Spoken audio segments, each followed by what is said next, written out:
Hoy, en 678, después de horas de ausencia, volvieron las onzas operetas. Empezamos con las consultoras, seguimos con los periodistas. Pronto las personas que hablen en los programas de televisión o de radio serán también perseguidos. Evidentemente se trata de implantar un estado de miedo, de intimidación. Primero fueron por las consultoras, ahora van por los periodistas, pidiéndole a los medios de comunicación que entreguen a los periodistas enlistados que hacen acordar a las listas negras de la dictadura. Que volvamos a estas listas negras. Es impresentable realmente lo que sucedió ayer en la presentación de los diputados Bullrich, Iglesias, Gil Saavedra, hablando de listas negras y de censura contra la prensa. La crisis internacional. Un contexto de caída muy fuerte de las bolsas mundiales. Crisis sin tregua. Wall Street cayó 3,5% y el Merval se desplomó 5,7%. Los mercados entran en caída libre. Grecia. Bueno, en Grecia está todo bastante mal. Está previsto que, por ejemplo, se baje un 20% de las jubilaciones. Un 20%. Está previsto que echen a 30.000 empleados públicos. ¿Cuál es la idea? Hacer recortes. Crisis educacional en Chile y España. Hola Gonzalo, acá Matías Martín, Gaby Schulz, Cabito, ¿cómo estás? Buenas tardes. Hola Matías, ¿cómo estás? Con el tema de los estudiantes y la educación en general. Yo creo que tiene que ver con una política del capitalismo que como se puso en el gobierno militar, ¿no?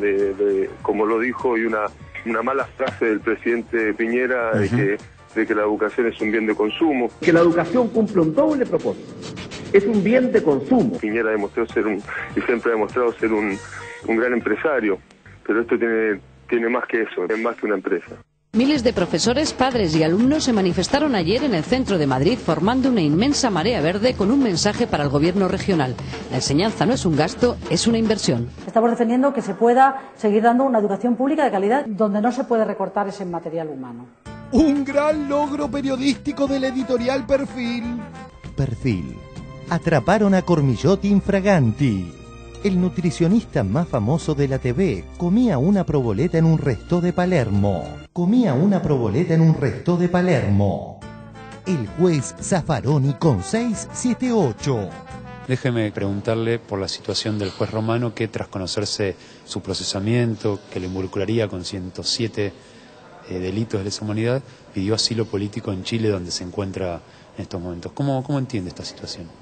Bueno, el asilo político es absolutamente descabellado. En ese caso, obviamente, es un señor que está sometido a un proceso, que puede estar sometido a un proceso, primero un proceso de remoción conforme al procedimiento del Consejo de la Magistratura y del Jurado de Enjuiciamiento, y luego un proceso penal. No hay persecución política, de modo que la razón del pedido de asilo político no tiene ningún asidero.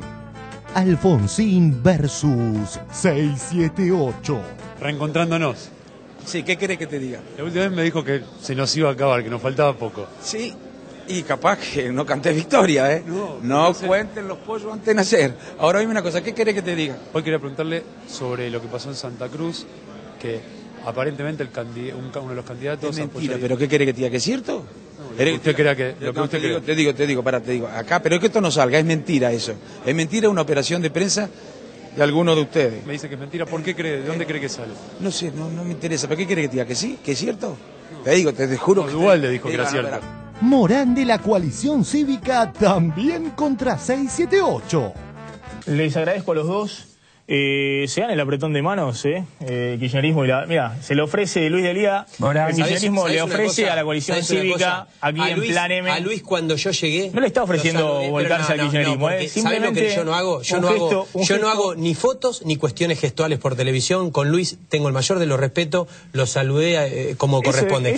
No, la mano. ¿Sabes por qué? Porque esto es política mediática, política gestual, y la verdad yo no quiero aparecer mañana en 678. Con Luis tengo el mayor de los respetos. Muchas gracias. Bueno. ¿Cuál es el problema? Lógico, ya dame la mano, dale. Arranca 678, el relajado programa que no se estresa ante burdas operetas. Vos podés volver, horas de silencio. podés volver a las 6 de la tarde, suponete, o a las 7, no sé, a las 8, a las 6 de la tarde, suponete, o a las 7, no sé, a las 8, al horario que vuelva cada uno de su laburo, después de trabajar todo el día. Un hombre feliz se sienta en el sillón, prende la televisión y se queda 2 horas ahí sin hablar con nadie. Te voy a hacer una pregunta. Cántale a la luna y al sol, cántale a la estrella que te acompañó, cántale a tus amigos con el corazón. Cántale a la luna y al sol, canta que es la tierra que canta en vos, cántale a tus amigos con el corazón.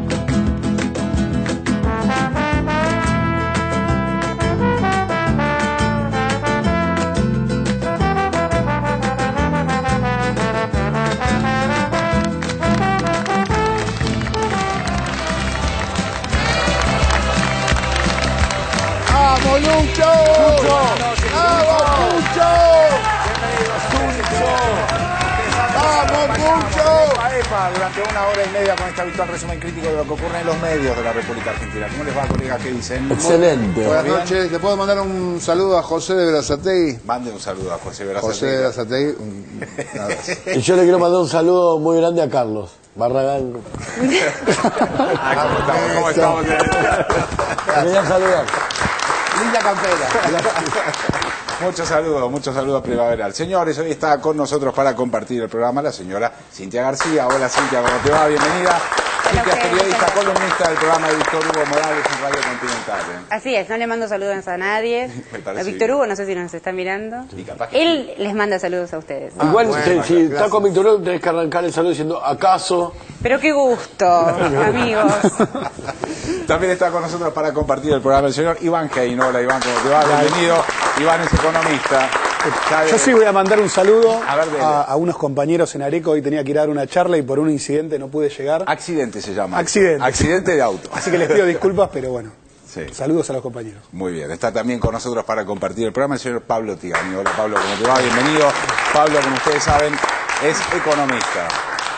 Muy bien, arrancamos con el primer tema del día. Nosotros nos tenés que agradecer, que son 3 nomás. Sí, estamos reducidos. Hoy estamos reducidos. Dicen que sos poquito. ¿Eso qué dice? Yo esperaba encontrarlo a Orlando Baroni acá, que no esté. Para mí es una desilusión grande, pero bueno. Es que a veces... No lo jodás, le está tocando el culo a la muerte, te voy a ir a buscar, ¿eh? Mirá qué bravo, ¿eh? No, bueno, Orlando y Sandra no pudieron venir en el día de hoy, obviamente, por obvias razones. Sí, digámoslo un día, ¿no?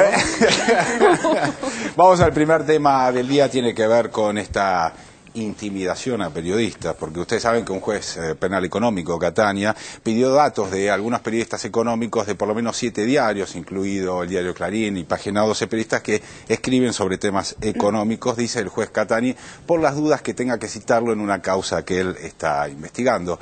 Esto desencadenó intimidación. Vemos el informe. Otro manotazo de ahogado.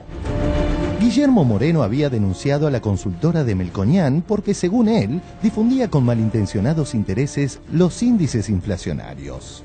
La justicia, no Moreno, decidió citar a algunos periodistas para indagar en la denuncia. Los mismos no están obligados a declarar y trabajan para diarios de distinta línea editorial como Clarín y Página 12, por ejemplo. Esto le vino al dedillo a los medios hegemónicos y a sus políticos para intentar instalar una sonsa opereta. Moreno le hace una denuncia penal a MS, a Melconian Santangelo, ¿sí? Sí, y ahí cambia la taba. Y cambia la taba porque empiezan a necesitar testigos para avanzar sobre esta denuncia penal. Y esto fue para todos lados. O sea, primero llegó un oficio a los medios en el cual te piden un listado, ¿no? Un listado con los teléfonos, con las direcciones, con los nombres de los periodistas que hayan escrito en los últimos 7 años sobre el tema de inflación. Esto lo pide una fiscal, Roviglio, y lo ejecuta el juez. El juez hace lugar al pedido de la fiscal. Es así. Y el juez, en este oficio que llega a 7 diarios puntualmente, a La Nación, a Clarín, a Ámbito, a Cronista, a BAE y a Página 12, en estas 2 carillas que tiene ese escrito, lo que dice es que hay 5 días para poder responder con este listado. Es impresentable realmente lo que sucedió ayer en la presentación de los diputados Bullrich, Iglesias, Gilavedra, hablando de listas negras y de censura contra la prensa. Evidentemente se trata de implantar un estado de miedo, de intimidación. Primero fueron por las consultoras, ahora van por los periodistas, pidiéndole a los medios de comunicación que entreguen a los periodistas enlistados que hacen acordar a las listas negras de la dictadura. Empezamos con las consultoras, seguimos con los periodistas. Pronto las personas que hablen en los programas de televisión o de radio serán también perseguidos. Pronto las personas que hablen en los programas de televisión o de radio serán también perseguidos. Volvemos sobre un tema realmente lamentable, que es el pedido que ha hecho un juez de la lista de periodistas que escriben sobre inflación. Bueno, en los que hemos vivido otras épocas, ¿no es cierto?, la dictadura, e incluso en un gobierno constitucional como el de Isabel Perón, cuando López Rega hizo aplicar la ley de prescindibilidad que dejaba fuera a los periodistas que no comulgaban con la posición del gobierno. Los que recordamos todo esto, tenemos memoria de lo nefasto que es el intento de coartar la libertad de pensamiento y de información. Realmente es increíble que se puedan escribir estas cosas después de lo que ha pasado en nuestro país hace años y de tantos años de democracia. Que involucionemos, que volvamos a estas listas negras. Hoy hay listas negras en la Argentina. Pensar eso es impresentable. Los periodistas no pueden ir presos por el delito de calumnias e injurias. Se ha abolido en la Argentina la figura del desacato, por el cual un periodista podía ir preso aunque publicase la verdad si un funcionario público se sentía injuriado. Tiempo Argentino, por Roberto Caballero. Se puede presumir que los periodistas quizá sean citados como testigos, lo cual es lícito, pero no deja de ser una torpeza desconocer que su labor profesional goza de fueros especiales con rango constitucional que permiten preservar la identidad de las fuentes de un artículo. Es cierto, el requerimiento no constituye una imputación con fines persecutorios desde el vamos, y es una exageración, cuando no un brulote efectista, asociarlo a un atentado a la libertad de expresión. Pero no decir que es desaconsejable y procesalmente estéril sería convalidar una soncera judicial. A todo esto, lo importante es que en la denuncia original de Moreno no existe este reclamo, ni siquiera como exigencia solapada. Si algo se le puede criticar al juez es que de esto no va a sacar nada. El juez y la fiscal o el fiscal deberían saber que esto va a terminar en cero, nada más que en títulos de 2 días de los diarios, en 48 zócalos de TN. ADEPA, la asociación que reúne a los diarios de todo el país, lo que dice es que es una medida intimidatoria, que coarta la libertad de prensa. Dice ADEPA, la imposición de un relato único y oficial atenta contra el concepto mismo de la democracia y la libertad de expresión. La forma como se ha hecho el pedido tiene un aire intimidatorio que recuerda los peores momentos de la Argentina. La periodista de Clarín, Luciana Geuna, en diálogo con Radio Continental, minimizó el hecho contrariando la tremebunda línea editorial del grupo. Luciana cubre temas judiciales, con lo cual tiene muy claro si esto es algo habitual o algo extraordinario, y además está cubriendo el tema también para Clarín. ¿Qué te pareció esta convocatoria a los periodistas? Conozco los antecedentes, tanto de la fiscal como del juez que interviene en esta causa. Digamos, no hay nada para pensar que la explicación que ellos dan a por qué se pide esta medida tiene algo escondido.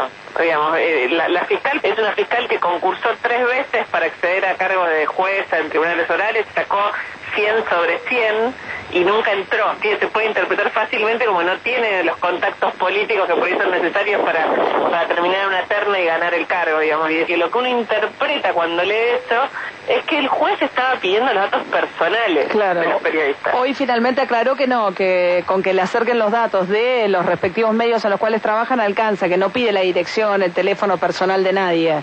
Pero no por avasallarlo, sino porque es la mecánica que encontró para cumplir con una medida. Medida intimidatoria, que coarta la libertad de prensa. Atenta contra el concepto mismo de la democracia y la libertad de expresión. Recuerda los peores momentos de la Argentina. Pero no por avasallarlo, sino porque es la mecánica que encontró para cumplir con una medida. Tengo en línea a la diputada Silvana Giudici, que es la presidenta de la Comisión de Libertad de Expresión de la Cámara Baja. Diputada Giudici, buen día. Buen día, Magdalena, ¿qué tal? Bueno, mal, la verdad que mal. La verdad que un listado que, como ustedes decían, simboliza lo peor de las épocas negras de la Argentina. Esto significa que si seguimos así y si el gobierno se sale con la suya, cualquier señora que salga del supermercado y diga que la inflación es alta también va a ser pasible de alguna sanción o de algún exhorto judicial. Si seguimos así y si el gobierno se sale con la suya, cualquier señora que salga del supermercado y diga que la inflación es alta también va a ser pasible de alguna sanción o de algún exhorto judicial. Diarioregistrado.com. El cronista comparó al kirchnerismo con la dictadura militar. En una columna del diario de Francisco de Narváez se estableció sin metáforas un paralelo directo entre la época más oscura de la Argentina y los tiempos que corren. Un abuso insólito. El cronista comercial, por Fernando González. Con métodos que retrotraen a los tiempos más oscuros de la dictadura militar, se busca intimidar al periodismo. Es curioso que el director del cronista comercial que comparó nuestra actualidad con la dictadura, hoy en la radio, haya reconocido que ni siquiera están obligados a declarar. Fernando González, director del diario El Cronista Comercial. ¿Cómo está? Buen día.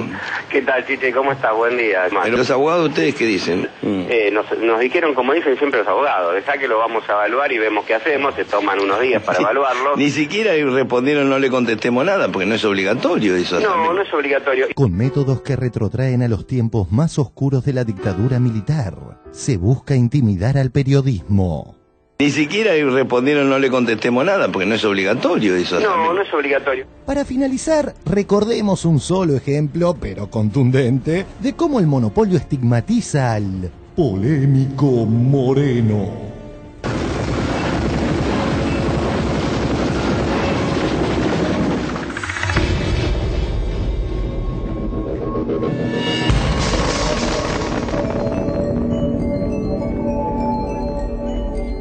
A esta altura, Guillermo Moreno parece ser la versión latina de Bruce Willis. A donde vayan ambos, rompen todo.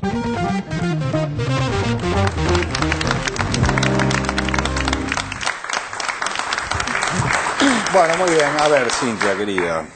¿Pensás que estamos en esa situación de un estado de miedo, digamos, un estado de persecución alrededor de la actividad periodística que justifica, entre otras cosas, lo que pasó en la Cámara de Diputados? Es tan elemental decir que claramente no a eso. Los razonamientos son tan básicos que uno no puede más pensar qué intencionalidad hay detrás de esta campaña, de esta movida, de este planteo de listas negras. Hay que enmarcar lo que está haciendo el juez. Está investigando el artículo 300, inciso 1 del Código Penal, que significa publicar información falsa para hacer mover los valores de mercado. Entonces, acá la pregunta concreta es, los periodistas que escribieron sobre inflación involucrando datos de consultoras privadas, ¿con qué fin lo hicieron? ¿Qué hicieron esos medios? ¿Esos medios cobraron publicidad de las consultoras privadas? Me parece que ese es el eje que está investigando el juez.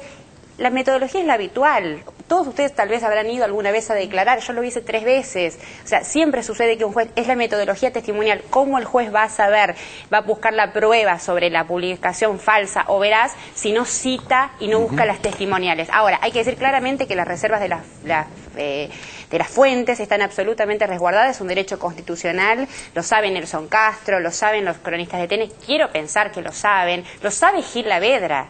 O sea, Gil Lavedra no desconoce que las reservas de las fuentes están absolutamente protegidas. En Argentina eso es absolutamente claro, con lo cual me parece que hay una grave intencionalidad en montarse sobre este llamado de defensa y presión a la prensa, y lo hicieron ADEPA, expresó de otra manera, FOPEA la misma sensación.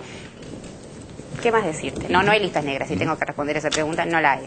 A ver, Iván, ¿qué pensás? Yo creo que, digamos, cuando estamos discutiendo este tipo de cuestiones, lo que se trata de hacer es de correr el eje. Yo creo que acá la molestia central que tienen los distintos grupos mediáticos no es la discusión de fondo, la discusión más judicial, sino que lo que les preocupa es la discusión de fondo y el rol que juega, sobre todo la Secretaría de Comercio Interior, pero les pasa con todos los ámbitos del Estado, porque lo vimos también en la aplicación de la ley de medios, los cuestionamientos al AFCA. Los que le molesta es un Estado Estado activo que interviene y que interviene en todas las cuestiones. Digo, acá hasta hace muy poco tiempo las consultoras parecía que no tenían que dar explicaciones de dónde surgían los datos con los que ellos referenciaban a la inflación. Y digamos, cuando la Secretaría de Comercio Interior les reclamó que cuenten cómo eran las metodologías, muchos se resistieron a mostrar las metodologías, pero los que mostraron la metodología realmente tenían la misma capacidad tecnológica para decidir la inflación que tiene mi abuela o mi tía. Iban, miraban 3 lugares y con eso armaban y construían una expectativa de inflación. Y eso es algo muy grave porque afecta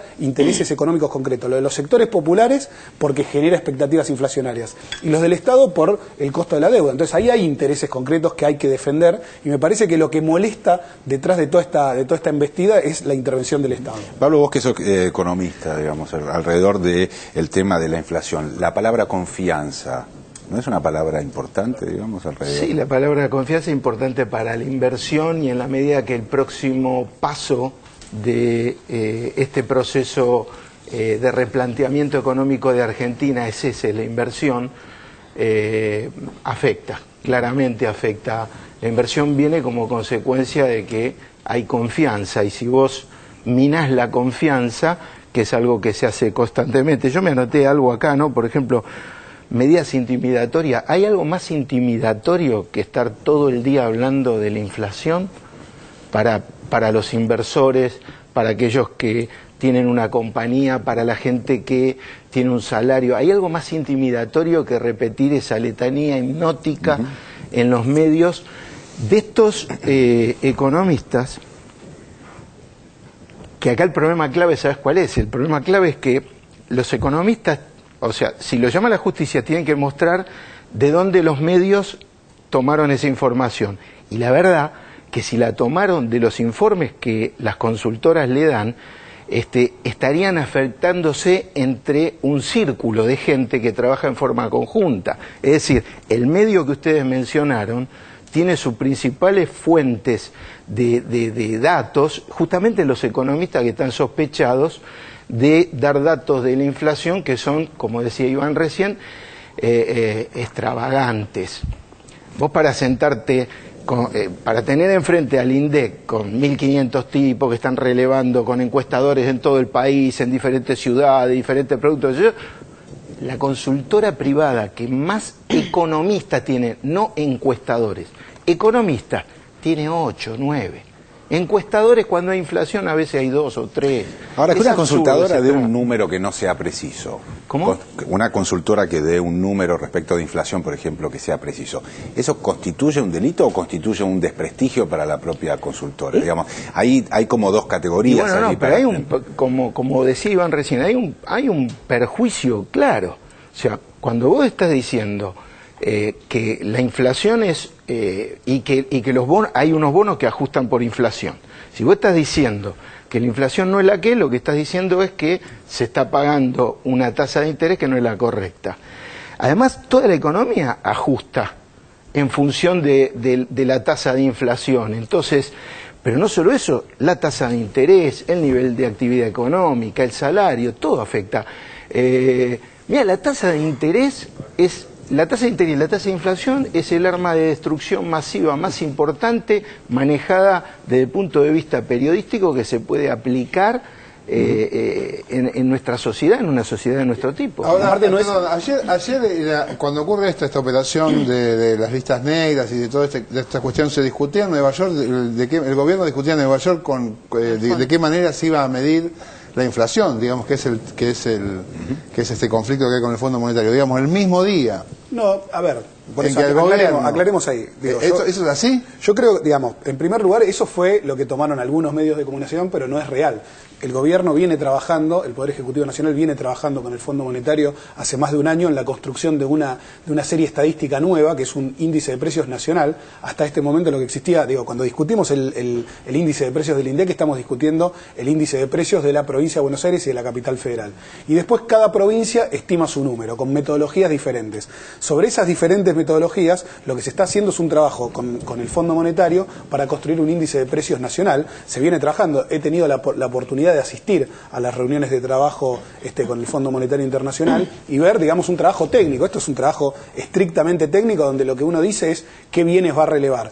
Es claro que, digamos, utilizar un número falso o utilizar un número mal construido, una estadística mal elaborada, no es un delito.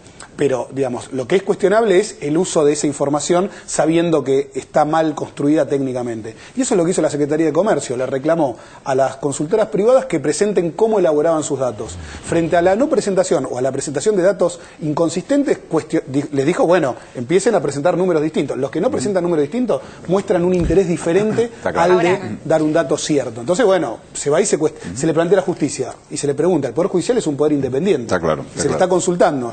No, estaba pensando en lo que decían y digo, sí hay un delito, sí puede haber un delito, que es el que investiga el juez, que es el de mover información, hacer subir y bajar los precios, mover los valores del mercado de los títulos con información falsa. Eso es un claro delito, es un fraude al comercio y a la industria, está tipificado en el artículo 300 del Código Penal y es lo que se investiga concretamente. O sea que sí puede generar un delito el movimiento de los títulos públicos. ¿Quién tiene títulos públicos? Es la otra pregunta. Me parece que hay como diferentes planos, ¿no?, en esta información. Por un lado es la discusión en torno a los índices del INDEC y es un dato de la realidad que el gobierno está tratando, como vos bien explicabas, elaborar otro índice porque hay una pérdida de credibilidad del índice del INDEC. Esto es un dato.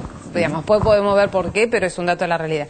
Ahora, la forma en que se montan los diputados de la oposición en esta denuncia... Ahí está el tema, claro. Es grotesca. Sí. Y la verdad que es lo que vienen haciendo. Hay que tener en cuenta que Silvana Giudice, que es diputada nacional, presidenta de la Comisión de Libertad de Expresión, en las elecciones primarias de la capital sacó un 2,6% de votos. Es decir que esto... la gente lo ve. Como candidata a jefa de gobierno, ¿no es cierto? Como candidata, sí, exactamente. Entonces, lo que vemos es que hay una deslegitimación de ellos mismos por la forma en que hacen esta clase de denuncias sin sustento. Porque, ¿qué va a pasar el día que haya realmente, que pueda llegar a haber realmente un problema que afecte la libertad de expresión? Sí. Son los mismos diputados que salieron a solidarizarse con Alfredo Leuco cuando hizo la denuncia ridícula de la metralleta, de Lucas Carrasco. Y es la misma que cuando fue de Case a denunciar sus problemas con De Narváez y cuando fue Claudio Díaz a denunciar sus problemas con Clarín, no hizo.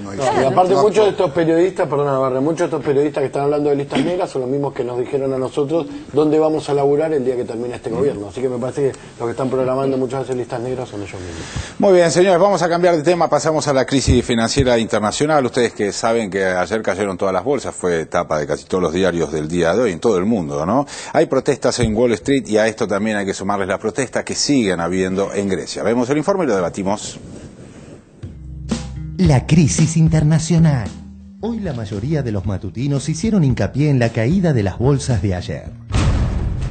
Desplome de mercados. Cae otro muro en Berlín. Cumbre para evitar recesión mundial.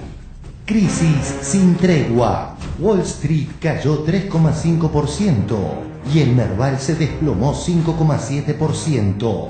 Los mercados entran en caída libre. Los mercados se hunden ante los miedos de la recesión. Sin tregua, otra fuerte caída de las bolsas. Instan al G20 a controlar los mercados ante una nueva caída. Acciones caen el día después de haber recibido un estímulo de la Reserva Federal. Jueves negro en el mundo. Se desplomaron las bolsas. Cristina en la ONU opinó sobre el fondo de la cuestión bursátil y cuestionó la falta de regulación en los mercados. La situación en el mundo hoy es sustancialmente diferente. Tenemos numerosas regiones y países en severos problemas. La Argentina no pretende erigirse en modelo ni ejemplo de nadie, pero sí volver a ratificar la necesidad de formular claras reglas en materia de transferencias de capitales, en materia de especulación financiera, en lo que yo denomino la economía del enter, porque en realidad, si vamos a buscar estos activos, son solamente apretar la regla de enter en una computadora y trasladarse de un lugar a otro, de una moneda a otra y producir una volatilidad como nunca se ha visto en los mercados y crisis recurrentes donde las bolsas suben y bajan todos los días, creando la destrucción de miles de trabajos, pero también formidables rentabilidades que alguien se lleva. En relación a la volatilidad de las bolsas mencionada por la presidenta, tomemos a C5N de hoy a la mañana como ejemplo. Se recuperan las bolsas, los principales mercados de Europa registran alzas generalizadas, suben hasta 1,5%. Lucio, ¿cómo está la situación ahora? Muy buenos días. Buen día, Fabián. Y mal, porque había empezado bien, había empezado con rebote de lo que se cayó ayer, se había empezado a recuperar algo, pero vuelve a caer Europa. Empezamos dando los números. ¿Esto es hoy?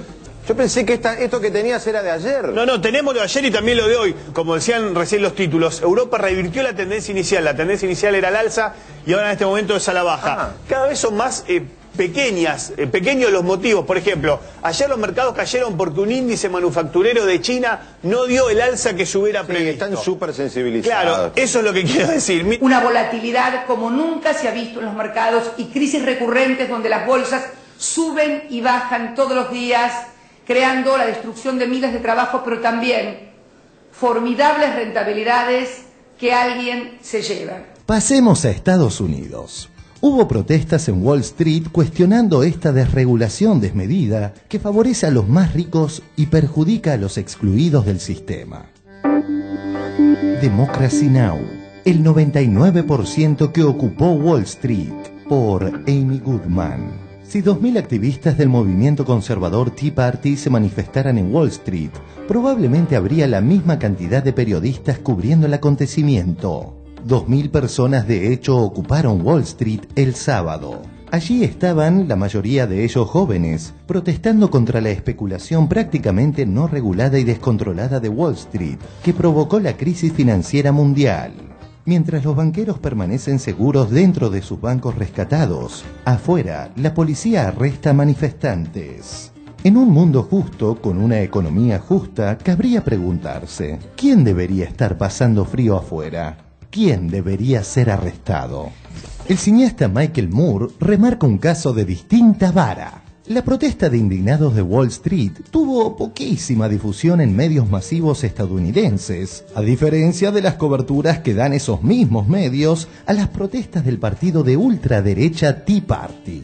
Partido que tiene como uno de sus argumentos que Obama no es norteamericano y que debería mostrar su pasaporte. I just thought, this is amazing, isn't it? Because would you ever see the CNN nurses union debate or the CNN teachers union debate? Because I think there's a few more teachers and nurses in this country than there are members of the Tea Party, but we'll never see that in the mainstream media. And liberal organizations, which have many more members, just don't get the attention. 1,000 people arrested in front of the White House. Hardly any coverage of this. Can you imagine if 1,000 Tea Party members had been arrested in front of the White House? That'd be the top of every news story. People are down on Wall Street right now, holding a sit-in and a camp-in down there. Virtually no news about this protest. This goes on with liberals and the left all the time, and it gets ignored. Recordemos que cuando estalló la crisis en el año 2008, el Congreso norteamericano salvó a la banca, una de las grandes responsables de la crisis. This whole fiasco shows you that there's some forces that are not democratic, right? That are in control, big time. Do you think it's too harsh to call what has happened here a coup d'etat, a financial coup d'etat? A financial coup d'etat? Yeah. I could agree with that. I could agree with that because the people here really aren't in charge. Wall Street is in charge. We're here to get the money back for the American people. I understand, sir, but you can't come in here. Can you just take the bag? No. Take it up there? Absolutely not. Fill it up? I got more bags. 10 billion probably won't fit in here. We want our money back. And just drop it from the windows. These guys have broken so many laws, you know. This is money, it's theft, it's fraud. Pasemos al capítulo Grecia. Grecia. Bueno, en Grecia está todo bastante mal. ¿Qué fue lo primero que pasó? Lo que hizo que estén todos sensibles. El fantasma del default. Hace algunas horas hubo un paro. Está previsto que, por ejemplo, se baje un 20% de las jubilaciones. Un 20%. Está previsto que echen a 30.000 empleados públicos. ¿Cuál es la idea? Hacer recortes para que el Fondo Monetario, la Unión Europea, finalmente les preste los 8.000 millones de dólares que necesitan para, por ejemplo, pagar los sueldos del mes que viene. Porque Grecia hoy no tiene plata para pagar jubilaciones. El ministro de Economía dijo que llega con lo que tiene en caja hasta el 10 de octubre. Exactamente.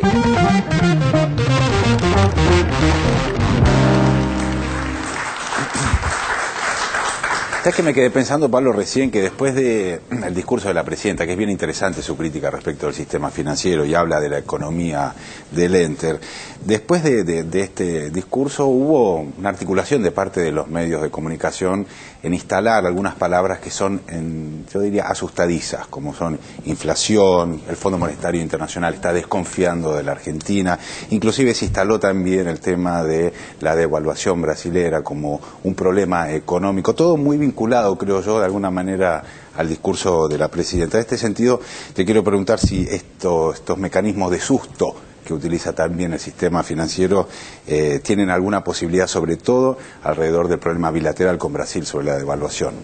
Mira, yo estoy viendo hace 8 años el mismo discurso.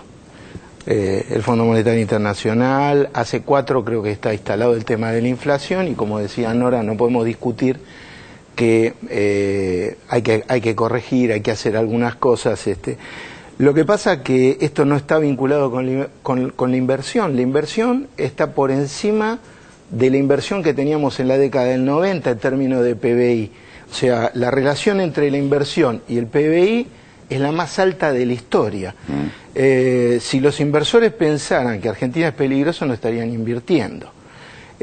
La verdad es que desde el sector privado yo sé y conozco gente que está mirando a Argentina todo el tiempo y que está invirtiendo y que cree que Argentina tiene un potencial fenomenal, como lo creo yo, y la verdad es que los próximos 4 años van a ser 4 años donde vamos a tener oportunidad de recibir inversión, de seguir desarrollando la producción, y la verdad es que es otro tipo de inversión. A lo que se refieren es a cómo eran las inversiones antes. Ese tipo de inversión no va a venir ahora, ni el gobierno creo que esté muy interesado en capitales especulativos que, como en Brasil, cuando vienen hacen apreciar la moneda y cuando se van tenés que salir corriendo porque no saben lo que hacer porque comienza a devaluarse su moneda.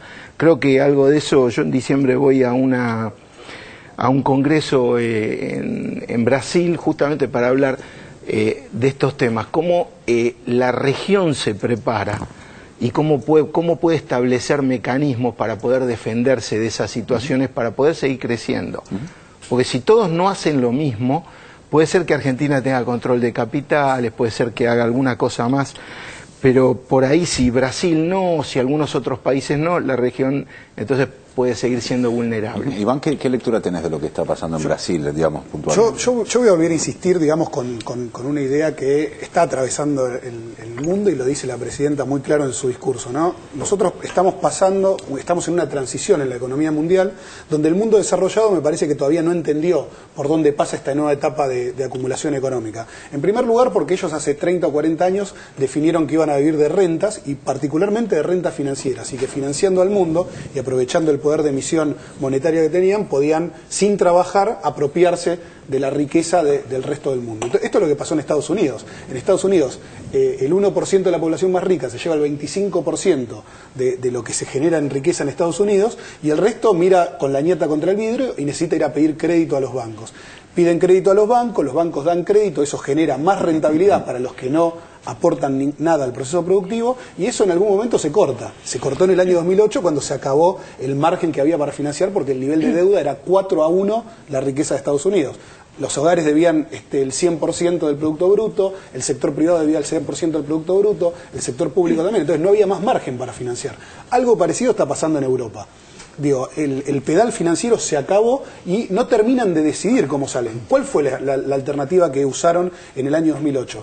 Le volvieron a meter mucha plata al sector financiero, con la lógica de que si le damos plata a los bancos vuelven a financiar, reactivan la economía. Cosa que no sucedió. ¿Por qué? Porque todos sabemos que si vos no tenés ningún ingreso, si vos no estás generando riqueza, si no tenés trabajo, no vas a ir a pedir un crédito al banco para comprarte algo. Entonces, lo que fue pasando es que se mantuvo el mismo nivel de desocupación. Los países más débiles de Europa, España, Grecia, Portugal, Irlanda, digamos, con 20% de desempleo, no pudieron sostener su actividad económica, el sector público se endeudó y hoy los que están en crisis son los países. Y el sector financiero mira la película desde afuera como si no tuviera nada que ver, y lo peor de todo es que con el dedito levantado nos quieren decir lo que tenemos que hacer. El Fondo Monetario, la escuchaba esta mujer Trichet, ¿no? del Fondo Monetario Internacional, la jefa del fondo, que viene y te dice no, porque Argentina debería corregir ciertas cuestiones. Estamos totalmente de acuerdo que después de 8 años de crecimiento los desafíos no son los mismos que los del año 2003, pero que venga el Fondo Monetario, que hace aproximadamente un año le dijo a Grecia que tenía que hacer un ajuste, reducir los salarios, y un año después le está proponiendo las mismas medidas con la gente en la calle y con un país quebrado.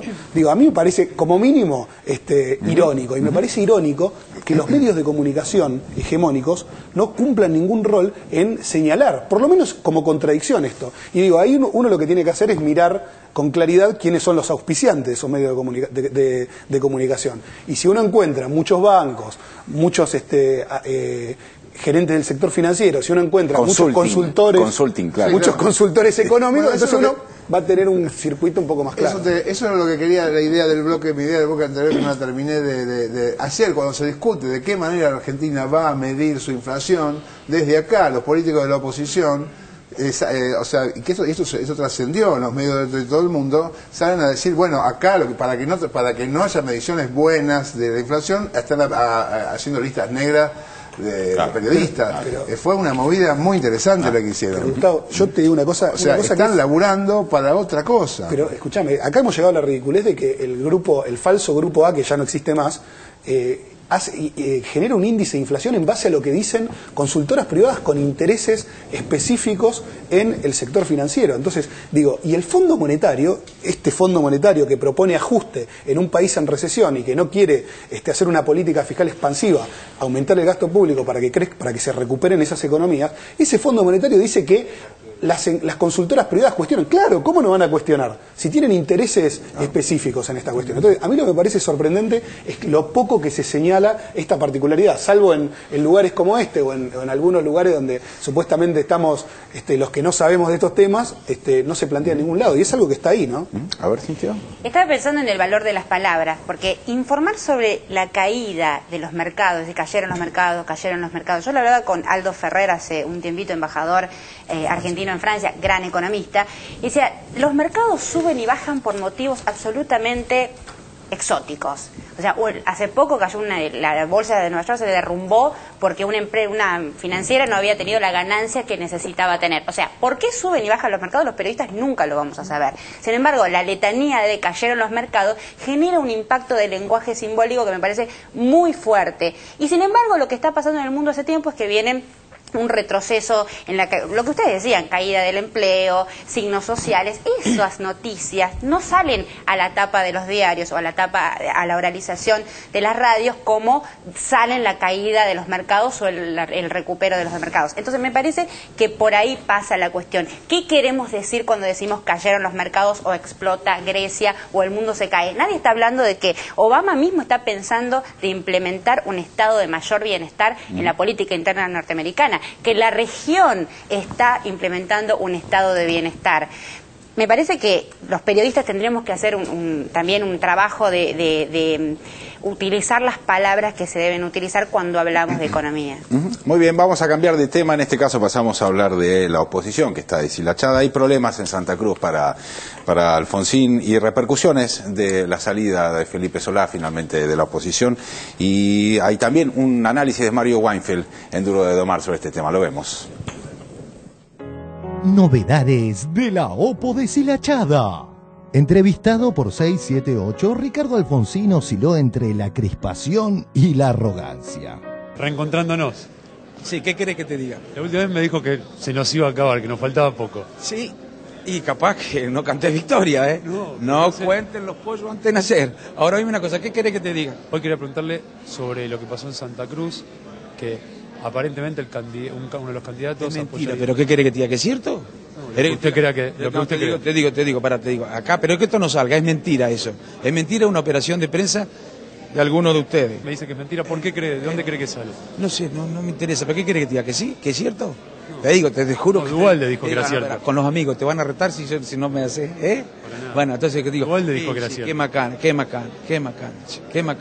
Le aclaramos al líder de UDESO que nosotros no dijimos que se fue un candidato radical santacruceño de sus filas hacia el dualdismo. Lo dijo el propio Duhalde. Que hay muchos candidatos, incluso candidatos a gobernadores importantes del radicalismo, que directamente han dicho no, el candidato radical que no venga, vamos solo, corte boleta. Bueno, hay un caso ahora de Santa Cruz que va con usted, el candidato radical. Sí. Es mentira eso. Es mentira una operación de prensa de alguno de ustedes. ¿Qué más?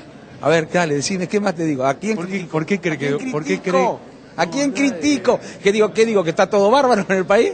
Puede criticar lo que tenga ganas de criticar. Que somos un ejemplo para el mundo. ¿Qué más digo? ¿Qué le pareció el discurso de la presidenta ayer en la ONU? No lo escuché mucho. Me pareció bien el reclamo ante Malvinas, por ejemplo, que sé que lo leí en los diarios. Casi no he tenido tiempo de leer los diarios. El pedido de que Palestina sea reconocido en la ONU. Sí, todo bárbaro. Mejor imposible. Yo creo que todo el mundo se quedó, todos los líderes mundiales se quedaron impresionados.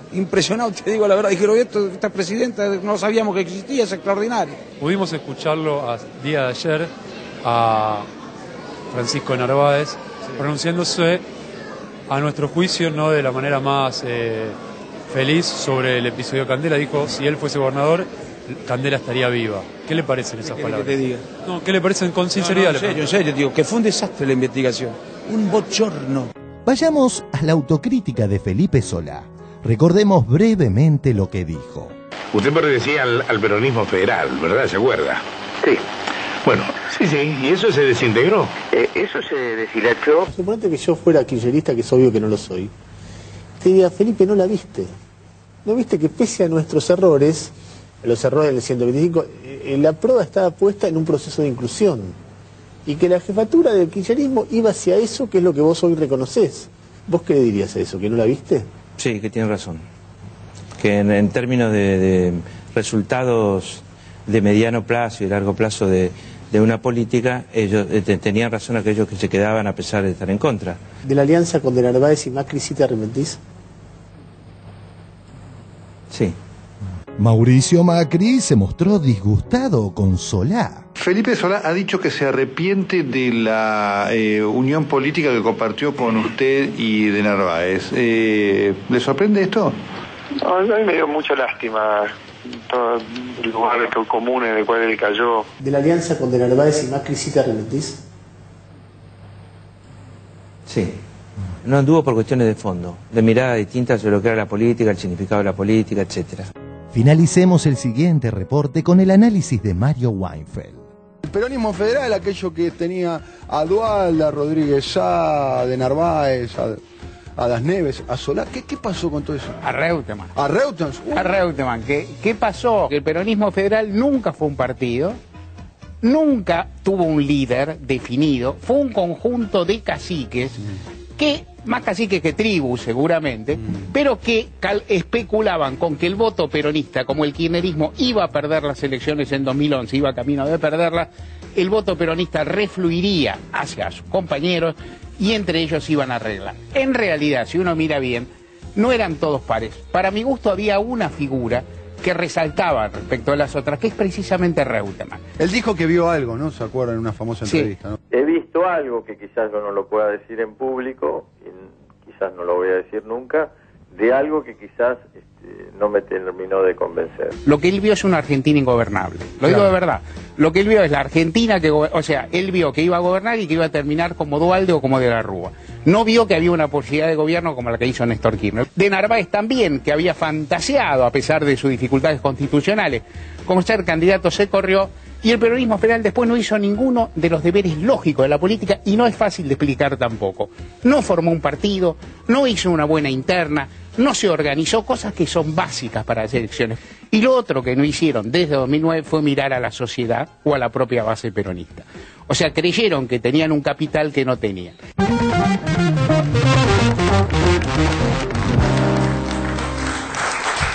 Bueno, muy bien. Sí, una mención antes de hablar. Realmente me apena la situación de Alfonsín, por lo menos la forma en la que está expresada. Lo digo con toda pena, porque yo creo que un espacio político como el del alfonsinismo en la historia argentina tiene lugares de honorabilidad, de honestidad y que hoy aparecen un poco despreciados. Es una mención nomás lo vuelvo a decir, insisto, no tiene ningún tono irónico, sino con la pena de un espacio que empieza a deteriorarse alrededor de una actitud un poco infantil. Eso es lo que estoy viendo. No va a poder renovar la licencia de conducir, porque cuando le pregunten qué señal es esta, le va a decir, ¿qué quiere que te diga? Decime que está en un estado alterado. Realmente que sí que preocupa, porque no puede, ¿por qué no puede contestar? ¿Por qué no puede razonar? ¿Por qué no puede analizar nada? Sí, es rarísimo. De eso se trata. A ver, Cintia, ¿cómo lo estás viendo a la situación de la oposición en general, no solamente lo de Alfonsín? Yo creo que hay un enorme capital absolutamente dilapidado. Me parece, a título personal lo digo, el error también es haberse creído que tenían las espaldas del Grupo Clarín detrás. Me parece que eso fue claro que primero apostaron a Sanz, antes a Cobos, después a Duhalde, y ahora no sé cómo coquetearon con Wiener. Me parece que eso es un dato de la política y de la oposición, que en vez de que construir propia oposición, en la Argentina hay una agenda opositora para hablar, podemos hablar de los transportes, hay una agenda opositora, hay una agenda de ideas. Ellos por ejemplo, ¿cuál fue el motivo de que Alfonsín se aliara con De Narváez? ¿Quién le hizo peor a quién? ¿Quién perdió más en ese juego? Pero me parece que más allá de el desmembramiento y lo que no pudo ser esta oposición, se jugaron a que estaban respaldados por el grupo mediático que representa Clarín. Iván, ¿cómo te cae la situación de Felipe Solá? La autocrítica que hace Solá y el abandono. Me parece que Solá es como la expresión de todo un espacio político que lo que no ha logrado es construir una cuestión programática, ¿no? Digo, la política sin una definición programática, que un programa es un objetivo, ¿qué es lo que queremos hacer como grupo político? Me parece que lo que no han logrado es eso. El único programa que tuvieron a partir del año 2008 fue estar en contra de este gobierno que en ningún momento perdió la iniciativa y que digamos, un error estratégico político, porque digo, la cuestión económica estaba bien en términos de la 125, pero por ahí en la política no estuvo del todo bien manejado, se convirtió en una fortaleza muy importante, porque esa derrota lo que significó fue avanzar. Digo, Néstor Kirchner en el año 2009 dijo, perdimos por lo que no hicimos. Así que vamos a hacer todo lo que no profundizamos. Y se avanzaron en cada una de las líneas. Con la conducción de la presidenta Cristina Fernández de Kirchner, se avanzó en todo lo que, digamos, una agenda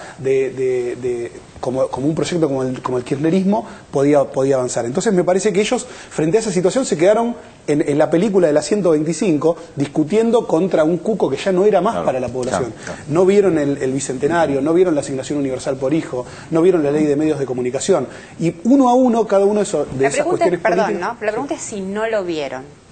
La pregunta es si no lo vieron o se fortalecieron detrás de una idea de, no importa, estas banderas no las vamos a... Porque, digamos, la asignación universal por hijo es una idea inicial de la alianza. Carrió hacía campaña con la asignación universal por hijo hace 10 años. Sí, el FRENAPO antes, ¿no? El Frente Nacional contra la Pobreza. Correcto, la CTA hablaba de lo asignado. O sea, no pueden ser que no lo hayan visto. No pueden ser que no hayan visto las 7 millones de personas o las 5 en la calle en el Bicentenario. Yo creo que ellos se ordenaban en términos del poder económico que confrontaba con el gobierno y creían que eso era lo que definía la pulseada.